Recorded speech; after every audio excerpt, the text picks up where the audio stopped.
Hello guys, welcome back to my channel. তো এটা আমার থার্ড এপিসোড। যারা আগের এপিসোড দেখেননি তাদের কাছে রিকোয়েস্ট, আপনারা আগের এপিসোড দেখে নিন, না হলে ড্রামার কিছুই বুঝতে পারবেন না। আর যারা আমার চ্যানেলে নতুন তাদের কাছে রিকোয়েস্ট, প্লিজ চ্যানেলটিকে সাবস্ক্রাইব করে আমাকে সাপোর্ট করবেন, যাতে এভাবেই নতুন নতুন ড্রামার এপিসোড আপনাদের জন্য নিয়ে আসতে পারি। অ্যান্ড ভিডিও ভালো লেগে থাকলে লাইক অ্যান্ড কমেন্ট করতে ভুলবেন না। তো চলুন বেশি দেরি না করে এক্সপ্রেশন শুরু করা যাক। তো এই এপিসোডের শুরুতে আমরা মেংকে দেখি যে তার অ্যাসিস্ট্যান্টকে তার সাথে যেতে না বলছিল, কারণ সে নিয়ানের সাথে একাই দেখা করতে চায়। অন্যদিকে আমরা নিয়ানকে দেখি যে নিয়ানের কাছে এটা জানতে গিয়েছিল যে তার মেংয়ের সাথে কি সম্পর্ক, বাট কথা বলতে বলতেই সে তাকে আবারও একবার কিডন্যাপ করে নেয়, কারণ সে যে কোনো হালে নিয়ানকে মিস্টার লুর হাতে তুলে দিতে চায়, যাতে সে জিনলিন কোম্পানিকে ব্যাংকরাপ্ট হওয়া থেকে বাঁচাতে পারে। নিয়ানকে এভাবে জোর করে নিয়ে যেতে এখানে মিংও দেখে নেয় অ্যান্ড সে কারে করেই তাদের পিছু ধরে, কারণ তার কিছু ডাউট লাগছিল।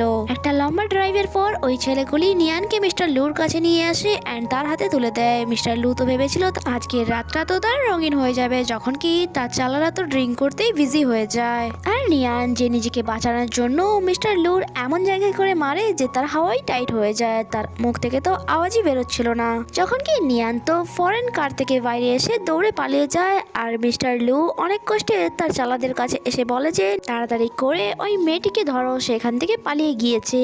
আর নিয়ান যে দৌড়তে দৌড়তে অনেক দূর তো পৌঁছে যায়, বাট তাও মিস্টার লুর চালারা তার পিছু ছাড়ে না, আর তখনই তার সামনে থেকে কাউকে আসতে দেখেছে।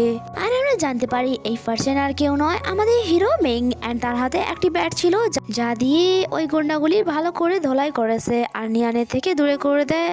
যখনই সুযোগ পায় সে নিয়ানের কাছে গিয়ে বলে যে তোমার কি আমাকে মনে আছে, কাল রাতে তুমি আমার হাতে বাইট করেছিলে। যা শুনে নিয়ানের কাল রাতের কথা মনে পড়ে অ্যান্ড মিং আবারও গিয়ে ওই গুন্ডাগুলি ভালো করে ধোলাই করে। আর মারের ভয়ে গুন্ডাগুলি যখন পালিয়ে যায়, মিং আবারও নিয়ানের কাছে এসে বলে যে আমার নাম গোমিন তাও অ্যান্ড আমি সিনহা গ্রুপের সিইও অ্যান্ড আমি আপনার সাথে একটি ডিল করতে এসেছিলাম, আর আমি এটাও জানি যে আপনি কথা বলতে পারেন না। আমরা কি অন্য কোথাও গিয়ে এই ব্যাপারে কথা বলতে পারি? নিয়ানও তার কথা শুনে রাজি হয়ে যায় অ্যান্ড তার সাথে চলে যায়। অন্যদিকে বাসায় লিনিয়ন যে তার পাঠানো দুই গুন্ডাকে বকা দিচ্ছিল যে তোমাদের দ্বারা কিছুই হবে না। ওই গুন্ডারা বলে আমরা কি বা করতাম। এন্ড টাইমে সেখানে মিং এসে তাকে বাঁচিয়ে নেয়, যা শুনে লিনিয়ান ভাবে যে তাদের মধ্যে কিছু না কিছু সম্পর্ক তো আছেই, আর যা ভেবে তার অনেক বেশি রাগ হয়। অন্যদিকে আমরা মিংকে দেখি যে নিয়ানের সামনে একটি এঙ্গেজমেন্ট এমপ্লয়মেন্ট কন্ট্রাক্ট রেখে বলে যে এটাতে সাইন করে দাও। নিয়ান বলে এটাতে আমি তোমায় হেল্প করব, বাট এঙ্গেজমেন্ট করাটা কি খুবই দরকার?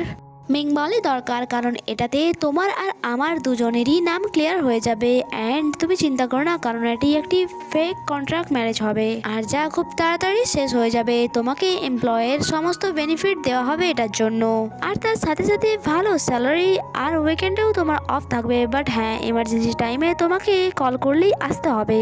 মিং দাঁড়িয়ে কন্ট্রাক্টের সমস্ত রুলসের ব্যাপারে তাকে বলছিল, বাট তখনই নিয়ানের কাছে স্কুল প্রিন্সিপালের মেসেজ আসে যে স্টুডেন্টদের স্কুলে এসে হাঙ্গামা শুরু করে দিয়েছে। যা শুনে নিয়ান তখনই সেখান দিয়ে চলে যায়, তাও আবার মিংকে না বলে। আর মিং তো যে এখানে জাস্টিফিকেশন দিতেই বিজি ছিল, তখনই সেখানে অ্যাসিস্ট্যান্ট আসে আর মিংকে এভাবে একা একা বকবক করতে দেখে বলে বস আপনি একা একাই কি কথা বলে যাচ্ছেন। মিং পেছন ঘুরে তাকালে বলে যে নিয়ান কোথায় গেল। অ্যাসিস্ট্যান্ট বলে মিস নিয়ান তো কখন এখান থেকে চলে গেছে। যা শুনে মিং অনেক বেশি রেগে যায়, যখন কি অ্যাসিস্ট্যান্টের তো অনেক বেশি হাসি পাচ্ছিল। অন্যদিকে মিং তাড়াতাড়ি করে যখন স্কুলে পৌঁছয়, সেখানে কিছু স্টুডেন্টদের পেরেন্টস জড়ো হয়ে প্রিন্সিপালের সাথে ঝগড়া করছিল। তখনই সেখানে নিয়ান আসে আর যে স্টুডেন্টদের পেরেন্টসদেরকে বোঝায় যে আমি কথা দিচ্ছি এই স্কুলের কোনো স্টুডেন্টদের ফিউচার নষ্ট হতে দেব না, আর এই স্কুলটিও বিক্রি হবে না। এমনিতে তো স্টুডেন্টের পেরেন্টসরা কারোরই কথা শুনতে রাজি ছিল না, বাট নিয়ানের এত বোঝানোর পর পেরেন্টসরা নিয়ানের কথার উপর বিশ্বাস করে সেখান থেকে চলে যায়। প্রিন্সিপালকে নিয়ান বলে যে এখন পর্যন্ত আমি আমার ড্যাডকে এই স্কুলটি বিক্রি না করার জন্য রাজি করতে পারিনি, তার মানে সে জানেও না যে তার কথায় তার ড্যাড রাজি হবে কিনা, বাট সে স্টুডেন্টদের পেরেন্টসদেরকে কথা দিয়েছে। বাসায় ফেরার পরও সে এই ব্যাপারেই চিন্তা করে যাচ্ছিল যে তার ড্যাডকে সে কি করে রাজি করবে, কারণ তার ড্যাড তো তার কোনো কথাই শুনতে রাজি ছিল না। আর যখনই সকাল হয় সে মিংয়ের সাথে কন্ট্যাক্ট করে তার বাসায় পৌঁছে যায়, আর হঠাৎই মিংকো তাকে দেখে অবাক হয়ে যায় আর তাকে বাসার ভেতরে আসতে পারে। অ্যান্ড মিং জিজ্ঞাসা করে যে কালকে তুমি আমাকে না বলেই হঠাৎই চলে কেন গিয়েছিলে। নিয়ান বলে অ্যাকচুয়ালি আমার কিছু এমার্জেন্সি ছিল। মিং বলে আচ্ছা তাহলে তুমি কি ওই ইমার্জেন্সির কারণে আজকে এখানে এসেছো? সে বলে অ্যাকচুয়ালি আমি তোমার কন্ট্রাক্টে সাইন করতে এসেছি। যা শুনে মিং তো খুশি হয়ে যায় অ্যান্ড তাকে কন্ট্রাক্ট দিয়ে দেয় আর বলে যে আমি জানতাম তুমি এটার জন্য এগ্রি করবে কারণ এটা অনেক ভালো প্ল্যান। নিয়ান বলে বাট আমার একটি শর্ত আছে, তোমাকে স্পেশাল এডুকেশন স্কুলের ল্যান্ডটি কিনে নিতে হবে কারণ আমার ড্যাড মিস্টার হাও ওই ল্যান্ডটিকে সেল করে তার কোম্পানি জিনলিনকে বাঁচাতে চায়। আর তুমি যদি ওই ল্যান্ডটি কিনে নাও তাহলে আমার জন্য এক তীরে দুই পাখি মারার মতো ব্যাপার হয়ে যাবে। যা শুনে তার কথা মানতে রাজি হয় না মিং, তাই সে রেগে সেখান থেকে চলে যাচ্ছিল। বাট সে ভাবে যে কোনো হালে মিংকে এটার জন্য রাজি করাতেই হবে আর তার জন্য যদি আমাকে একটু নির্লজ্জ হতে হয় তাও আমি হব। অ্যান্ড এটা বলার পর সে মিংয়ের সাথে ফিজিক্যাল হওয়ার চেষ্টা করে আর হঠাৎই তার বিহেভিয়ারে এরকম চেঞ্জ দেখে মিং অনেক বেশি ভয় পেয়ে যায় আর তার থেকে পিছু ছাড়ানোর জন্য কোনো কিছু না ভেবেই তার শর্ত মানতে রাজি হয়ে যায়। অ্যান্ড নিয়ানও তার থেকে দূরে সরে যায়। মিং বলে এটা তো তুমি মুখেও বলতে পারতে, এইরকম বিহেভিয়ার করার কি দরকার ছিল? ওয়েল তুমি কন্ট্রাক্ট পেপার দেখে নাও, যদি তাতে কিছু প্রবলেম মনে হয় তাহলে তুমি আমাকে বলো।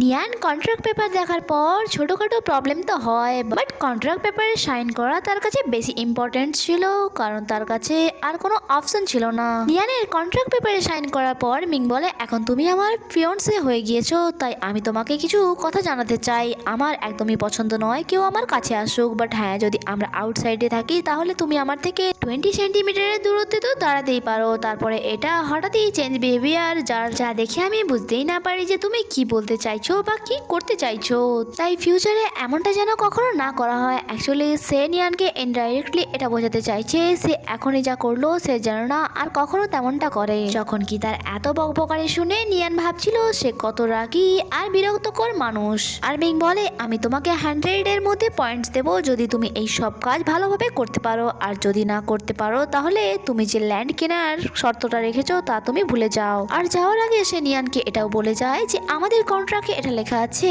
যে যতদিন এই কন্ট্রাক্টটি থাকবে ততদিন তুমি আমার বাসায় থাকবে, আর শেষ কথা তোমার আমার রুমে আসাও অ্যালাউ নয়। তার এইসব কথা শুনে তো নিয়ানের অনেক বেশি রাগ হচ্ছিল তার, বাট পরিস্থিতির কাছে সে বাঁধা পড়ে গিয়েছিল। অন্যদিকে মিং যখন তার রুমে যায় কিছুক্ষণ আগে রেগে যাওয়ার ব্যাপারটাকে নিয়ে সে নিজেই নিজের উপর হাসছিল। আর তখনই তার কাছে গ্র্যান্ডপার কল আসে। সে গ্র্যান্ডপার কল রিসিভ করে কথা বলছিলই তখনই নিয়ান অনেক বেশি রেগে তার ডরে নক করে আর দরজা খুললে এসে বলে যে আমি বলেছিলাম না আমার রুমে আসা যাবে না। নিয়ান বলে অ্যাকচুয়ালি আমি চেঞ্জ করতে চাই আর বাসা থেকে যদি না ড্রেস নিয়ে না আসি তাহলে চেঞ্জ কি করে করব।